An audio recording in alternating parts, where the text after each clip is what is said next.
Welcome to the MS-Perspektive podcast, Perspective with a K as I'm German. I'm Nele von Horsten, MS patient, patient advocate and author. I'm bringing you interviews, inspiration and information about living with multiple sclerosis and show you ways how you can positively influence the disease and make the best out of your diagnosis. On ms-perspektive.com you will find the show notes, 11 free tips as a PDF and lots of other information. And now the show begins. Thanks for tuning in and welcome to episode number 116. Sugar and Health. Why a sugar-reduced diet makes sense with Dr. Franz-Werner Dippel. Today's interview with Dr. Franz-Werner Dippel focuses on the effects of too much sugar on health. What does the research say? Which diseases are becoming more common when sugar consumption is too high? And what is the recommended maximum daily intake? Comorbidities, i.e. other diseases, lead to a more rapid deterioration of multiple sclerosis and often limit the choice of medication options. Since sugar is permanently overrepresented in our society today, I felt it was worth contributing to the discussion, even though the studies refer to the entire population and not just MS patients. By the way, I conducted the interview in German for the German MS-Perspektive podcast, translated it and speak both parts. Dr. Dippel, would you please introduce yourself to the audience so they know who is with me on the podcast today? Of course. I'm a certified biologist and medical scientist with more than 30 years of experience in nutrition-related metabolic disorders like diabetes, high blood pressure, lipid metabolism disorders, arteriosclerosis, fatty liver, morbid obesity, metabolic syndrome, etc. in various research roles. I currently work as a freelance lecturer on nutrition and health for various educational institutions and several commercial clients, like occupational health services. In addition, I am a visiting scientist in the field of nutrition and health at the Technical University of Berlin in Germany. Thank you. Dr. Dippel, what was the personal motivation for the job? Yes, due to the severe acne during puberty, my family doctor recommended that I give up to sugar. After 6 months, I was cured. Since then, I have been aware that nutrition has a decisive influence on health. That is why I studied biology and medical science. When raising my 2 daughters, I made sure they had a healthy, low-sugar diet from the start. It paid off. Both are slim and fit and are also interested in health and nutrition. My eldest daughter is studying medical education and my younger daughter is studying medicine. Okay, let's talk about the evaluation of 73 high-quality meta-analyses on sugar consumption. What does a summary in the article "Sugar, Sweet, White and Deadly" refer to? We know from numerous studies that sugar is one of the biggest health risks in our diet. That is clear and defined by WHO. In a recent mega study, Chinese and American scientists have now systematically investigated the health risks of sugar. The new publication is the most comprehensive study ever conducted on the health risks of sugar consumption. It summarizes the current state of scientific knowledge. Okay, thank you. For how many and what types of diseases was there a statistically significant correlation? And can you explain what statistically significant means? Of course I can do. Sugar promotes obesity and thus contributes to the development of numerous secondary diseases, which is defined by WHO. For 45 of the 83 medical endpoints, diseases examined, the link between sugar consumption and harmful health effects was statistically significant in the current publication. These include 18 endocrine or metabolic diseases, e.g. obesity, fatty liver, type 2 diabetes, gout, high cholesterol, 10 cardiovascular diseases, e.g. high blood pressure, coronary heart disease, heart attack, stroke.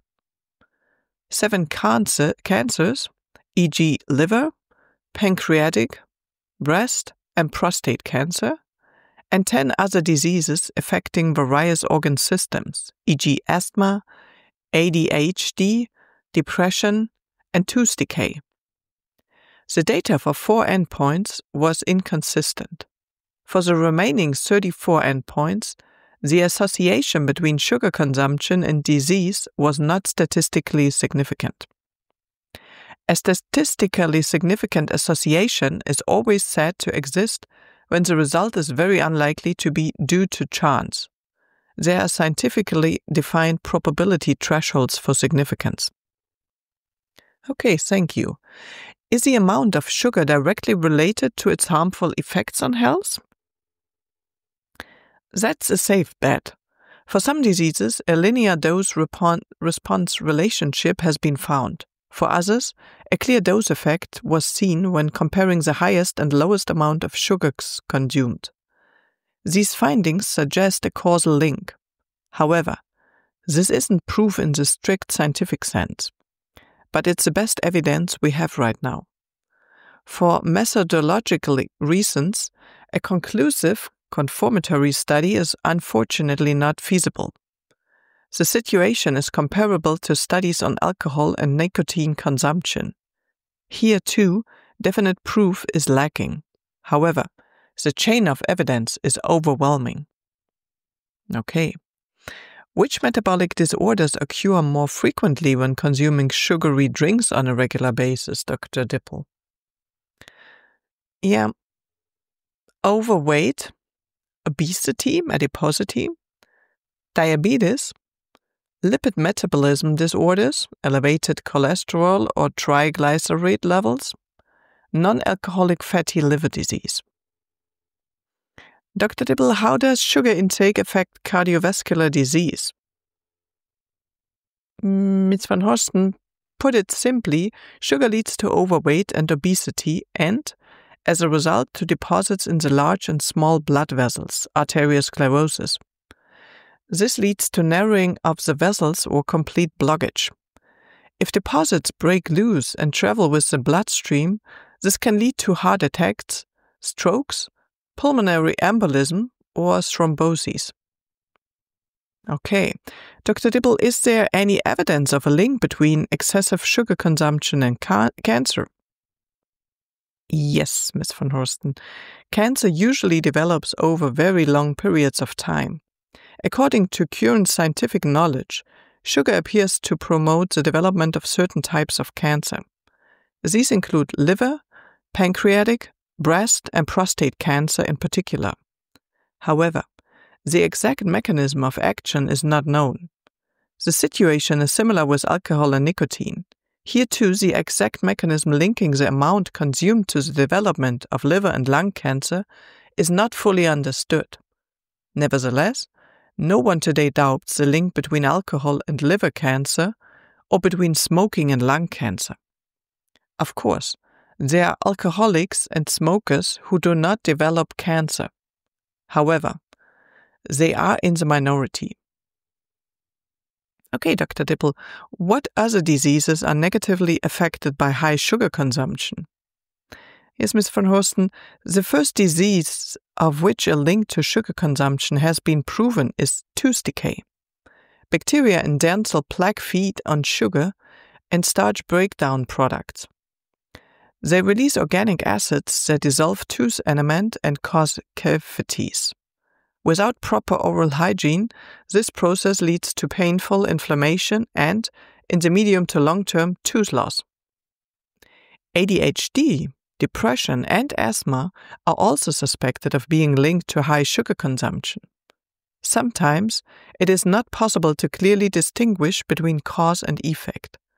It could also be, for example, that people who are depressed tend to consume more sugar. Along with other luxury foods, sugar is one of the ultimate mood enhancers. Okay, so let's start talking about the varieties of sugar. Which types of sugar are particularly common, and does it make a difference to my health if I consume too much of a certain type of sugar? Yes, Ms. van Horsten, the most common sugar in our diet is glucose, grape sugar. It makes up 50% of table sugar, sucrose, and milk sugar, lactose. It is found in 100% of starch, flour, pasta, rice, potatoes, and starch breakdown products, maltose and maltodextrin. Glucose is also found in varying concentrations in honey, maple and agave syrup, thick juices, corn syrup, and coconut blossom sugar. The second most common sugar is fructose, fruit sugar. It also makes up 50% of table sugar and is found in varying concentrations in corn syrup, honey, and other plant sugars. The third most common sugar is galactose, mucilage sugar. It makes up 50% of milk sugar. All three types of sugar, glucose, fructose, and galactose, contribute equally to the development of obesity, fatty liver, and type 2 diabetes. Industrially processed foods contain more than 70 different names of added sugars, including dextrose, barley malt extract, invertose, isoglucose, isomerose, levulose, skimmed milk powder, whey powder, refined sugar, succinate, etc. This is completely overwhelming for consumers. Okay, Dr. Dippel, why are sugary drinks particularly bad for your health? Yeah, Ms. van Horsten, in beverages, sugar is present in dissolved form, either as table sugar, sucrose, or as glucose fructose syrup, corn syrup. In the first place, table sugar simply has to be broken down into its two components, glucose, grape sugar, and fructose, fruit sugar. This happens within a few minutes in the small intestine. The sugar molecules are then absorbed into the blood and transported to the liver. In the second case, glucose and fructose are already present at monomers. Enzymatic breakdown is not necessary. In both cases, there is an explosive increase in blood sugar and an excessive insulin response from the pancreas. The excess energy blood sugar is converted into fat and stored in the liver, muscles, and abdominal cavity. Over time, these repetitive processes overwhelm the body's regulatory systems. Insulin resistance develops, the cells no longer absorb sugar, and secretion failure, the pancreas no longer produces enough insulin. This leads to the full onset of type 2 diabetes. In contrast, the sugar from an apple is absorbed much more slowly. Yeah, thank you for that explanation. Dr. Dippel, why should you also be careful with fruit juices, which appear to be healthier than carbonated soft drinks? Yeah, Ms. van Horsten, sugar is also present in fruit juices and fruit smoothies in dissolved form. The cells of the fruit are broken down during processing, juicer, blender, and the fiber is removed in fruit juice, or broken down to such an extent, smoothie, that it can no longer delay the absorption of sugar into the blood. This has the same consequences as consuming soft drinks. Okay, and Dr. Dippel, how much sugar is in processed foods and why should you avoid them? Yeah, Ms. van Horsten, industrially produced foods contain varying amounts of sugar. There are hardly any ready-made products that do not contain added sugar. Soft drinks and fruit juices contain between 10 and 15% sugar. Breakfast cereals and spreads between 30 and 50%. Sweets consist mainly of sugar, e.g. candies, gummy bears, marshmallows. Unlike some essential amino acids and omega-3 fatty acids, ALA, EPA, DHA, sugar, glucose, is not a vital nutrient. Our bodies are able to produce all the sugars they need from other nutrients. Gluconeogenesis. Humans are not evolutionarily adapted to such large amounts of sugar. Our ancestors had no access to sugar for thousands of years. It was not until the beginning of the 19th century that sugar became a small part of our diet. Since the end of World War II, sugar has been a mass-produced product. Let's talk about the recommendations for sugar consumption. What is the current sugar consumption per capita in Germany, and what is the WHO's recommended limit? MS von Horsten annual per capita consumption is around 36 kilogram. This corresponds to 3 kilogram of pure sugar per month and approximately 100 grams per day. However, official statistics only record the consumption of table sugar from sugar beets and sugar cane. This does not include consumption of sugar from other sugar plants, e.g. corn syrup, maple syrup, coconut blossom sugar, etc., or honey and dairy products. The WHO guideline of March 4, 2015 recommends consuming a maximum of 5% of daily energy intake in the term of added sugars. With an average energy requirement of 2,000 kilocalories, this would correspond to about 25 grams of sugar. This amount is already reached with one glass, 250 milliliters, of a sweetened soft drink. One additional note from me, Nele. Annual per capita sugar consumption varies significantly by country, but it remains well above healthy limits. In the United States, people consume on average about 46 kilograms of sugar per year. That's roughly 3.8 kilograms per month, or about 126 grams every day. In the United Kingdom, the average is around 34 kilograms annually, which equals about 2.8 kilograms per month or 93 grams a day. In Canada, annual consumption is approximately 30 kilograms, translating to about 2.5 kilograms per month and 83 grams per day. Okay, Dr. Dippel, what does this mean specifically for the consumption of sweetened soft drinks? That's very clear. Sweetened soft drinks and so-called energy drinks are pure sugar bombs. Avoiding them is a first step out of the sugar trap. Mr. Dippel, how can you identify sugar on packaging labels? Yeah, Ms. von Horsten, sugar is one of the food ingredients that must be listed on the label of finished products. The nutritional information table lists all types of sugar and shows the total sugar content in grams and as a percentage. The list of ingredients provides information about the type of sugar used. Finished products containing more than 5% added sugar should not be purchased. Okay, is sugar addictive, and if so, how difficult is it to quit? Yeah, Ms. von Horsten, sugar creates psychological and physical dependence. Anyone who has ever tried to give up sugar knows this. There's no magic formula for kicking the industrial sugar habit. Like nicotine and alcohol withdrawal, it requires self-discipline and willpower. If you can't do it on your own, psychotherapy is recommended. Dr. Dippel, what tips do they have for returning to a healthy level of sugar intake? Unlike our early ancestors, we now have access to numerous types of fruit that are high in sugar. Berries, strawberries, raspberries, currants, gooseberries, etc. are low in sugar but still very sweet. There's also nothing wrong with eating one apple a day. Bananas, sweet cherries, grapes, and dried fruits of all kinds should be avoided.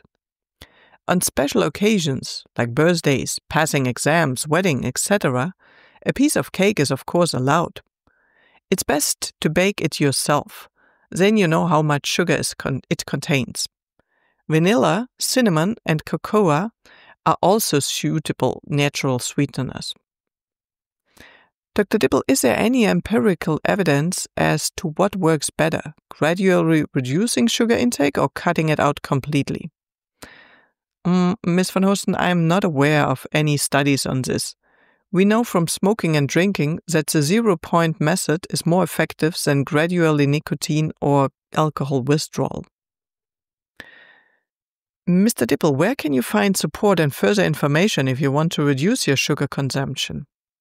Yeah, Ms. von Horsten, you can break your sugar addiction through medical fasting under a doctor's supervision, but your health insurance won't cover the costs. at least here in Germany. Maybe it's different for you if you are living in a different country. Mr. Dippel, what developments would you like to see in society's approach to sugar over the next 5 years? Ms. van Horsten, I fear that the way modern food is produced is irreversible. A sugar tax would probably only lead to the industry replacing sugar with substitutes, e.g. xylitol, erythritol, or synthetic sweeteners, e.g. stevia and aspartame. In my opinion, this would achieve nothing, as we are just as unaccustomed to these substances as we are to sugar. 2/3 of the German population is now overweight, and 1/4 of that is obese. The trend is rising. Politicians have so far looked on helplessly as this development has unfolded. Perhaps the draft law to ban advertising for unhealthy children's foods will mark the beginning of a turnaround. Okay, Mr. Dippel, where can people find you and your information online? I do not maintain a personal website, as I pursue neither commercial nor business interest. Since 2018, I have been giving seminars on sugar-related topics at adult education centers in Germany. You can search for my course titled Sugar, a Heavy Problem, or enter my name in the nationwide German adult education course finder. In addition to sugar, I offer seminars on the following topics: weight reduction, intermittent fasting, low-carb diets, superfoods, dietary supplements, dairy products, plant-based nutrition, food allergies, the gut microbiome, immune system support, and more. I have also written a publication on the topic of sugar, which is available for download as a PDF. For those interested in documentaries, I highly recommend the excellent Arte film titled The Big Sugar Lie, original title Die große Zuckerlüge. You can watch it on YouTube. There are also many insightful books available in English that cover similar themes. Some highly recommended titles include Robert Lustig's Fast Chance, The Bitter Truth About Sugar, from Hudson Street Press, published in 2013. John Yudkin, Pure, White and Deadly, How Sugar is Killing Us and What We Can Do to Stop It, Penguin Books, reissued in 2012. Gary Taub's The Case Against Sugar, by Knopf in 2016. And Michael Moss' Salt, Sugar, Fat, How the Food Giants Hooked Us, Random House 2013. A good alternative to consumer guides like Achtung Zucker. These resources provide an excellent foundation for understanding the complex role of sugar in our health and society. Okay, thank you, Dr. Dippel. Is there anything else you would like to share with our listeners? Yes, Ms. van Horsten. When it comes to sugar, you are largely on your own. However, every individual can do something themselves. Avoid purchasing sweetened beverages and processed foods. Cook and bake more often. Okay, Mr. Dippel, many thanks for the excellent overview on the topic of sugar. I've realized that I definitely consume too much sugar, and starting today, I'm going to make a serious effort to cut back. After all, neither you nor I need any additional health complications, especially not alongside multiple sclerosis. Sugar also promotes inflammation, which can directly worsen MS. I wish you all the best on your journey to reduce sugar. Take it seriously as you would any addictive substance, because sugar, like any other, will try to stay part of your life. More content on this topic will follow soon, but in the meantime, I recommend checking out the twin study discussed by Dr. Lisa Angerdes, which is already available and offers fascinating insights. I had her on the German MS-Perspektive podcast, and it's really interesting, and you can find there lots of interesting stuff anyhow about MS and why MS established. You can find the links in the show notes. So please, as ever, stay as positive and healthy as possible. And here next time, and if you know somebody who might be interested in the podcast, please recommend it to that person. or give me a rating on wherever you are listening to the podcast. It would be lovely because other people will find it then better. Okay, so see you next time. Bye. Thank you for listening today. I hope you found it helpful. You may also be interested in the previously published episodes and posts, which you can find at ms-perspektive.com/podcast. Perspective with a K. You can also get a free PDF with 11 tips for your positive impact on MS at ms-perspektive.com/newsletter. If you'd like to get in touch, you can reach me at nele@ms-perspektive.com or on social media. See you next time.